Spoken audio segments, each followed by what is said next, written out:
Hi guys, I hope you're doing well.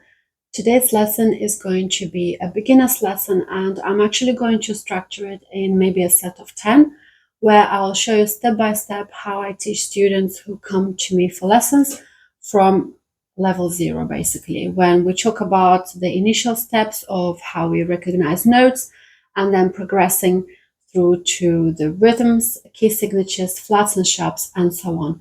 So today I'm going to show you what notes we have in music, how to easily recognize them on the piano, and I will show you a simple technique exercise that you should always begin with to exercise your fingers. So let's begin. So when you look at the piano, firstly, I would like you to note where the writing is of your piano brand. It's roughly in the middle of the instrument, and we need to kind of look around the middle area because the first note that we're going to learn will be located right in the middle of the piano. So there are groups of black keys that are in twos and in threes, in twos and in threes all over the keyboard. And the first note that we're going to learn is the note C. We'll call it a middle C just because it sits right in the middle of the piano and it's right at the bottom of the two black keys. So you can find then all other C notes very easily by looking at, again, finding the group of two black keys, and it sits right at the bottom of it. And let's go back to the middle C and find another C going down.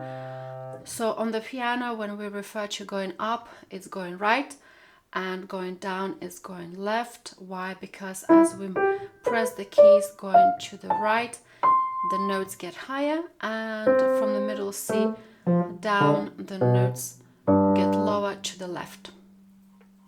So after the C note, the next is D, then it's E, F, G, A, and B.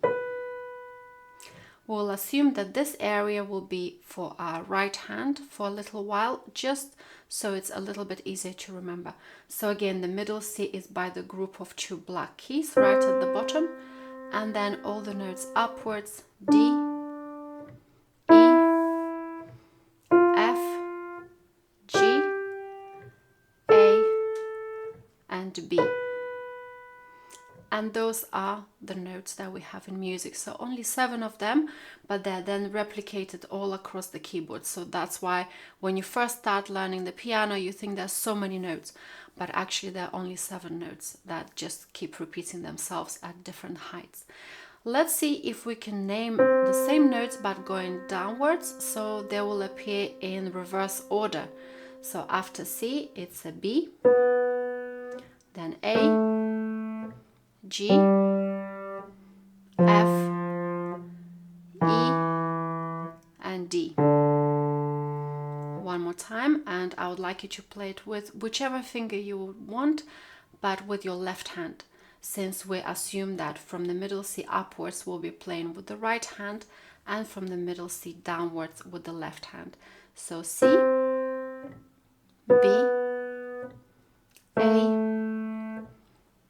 G, F, E, and D.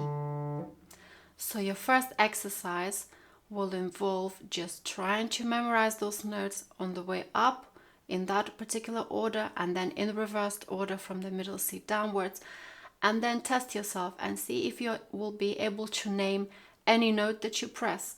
Let's say, could you guess what this note is? Or if you can't very quickly, then count from the middle C, D, E, F. So that's a G. Let's see if we can recognize this note. So this is going down from the middle C, C, B, and A. So that's an A. Let's see if we can guess this one. This should be easy. It's next to C, so it's a D. And let's see this one. C, B, A, G, F, E. Or do it the other way around. Try and say to yourself, can I press F in my right hand? And see if you can find the note very quickly.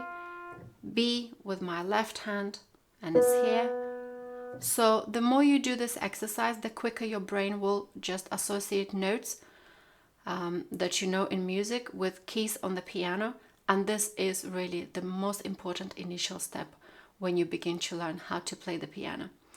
Second thing that I'm going to show you today would be just fingers exercise, just so we can kind of combine the theory knowledge of the notes with the actual pianistic technique.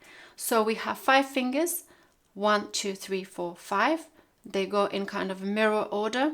So whenever you saw maybe in the music little numbers above or below the notes, they always refer to the fingering. So let's say finger number 4 in my right hand is this one.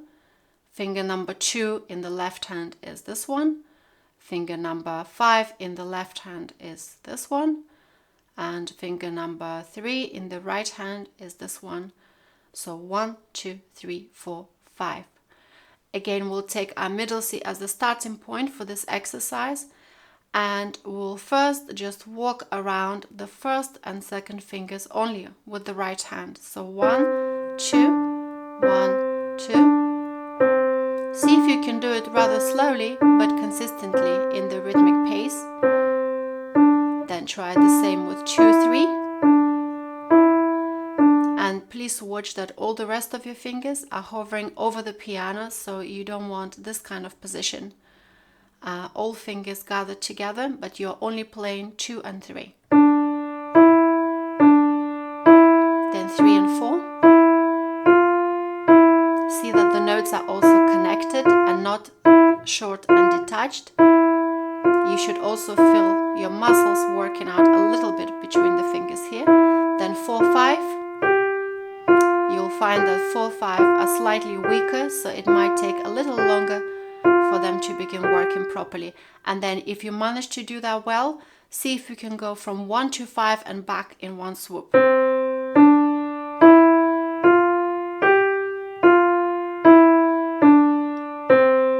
Now let's try exactly the same with the left hand. So we'll be starting with our thumb as well. And it's 1, 2 first from the middle C, but obviously going to the left as that is our left hand area.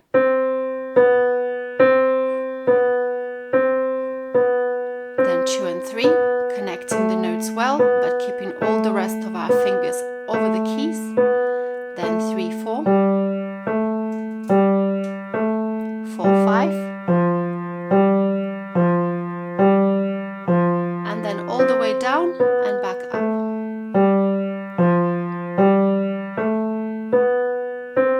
And this kind of playing, when we connect all the notes smoothly, we call in music legato. So you will hear this term a lot of the times when you start playing different pieces. Legato means to connect all the notes or to play smoothly.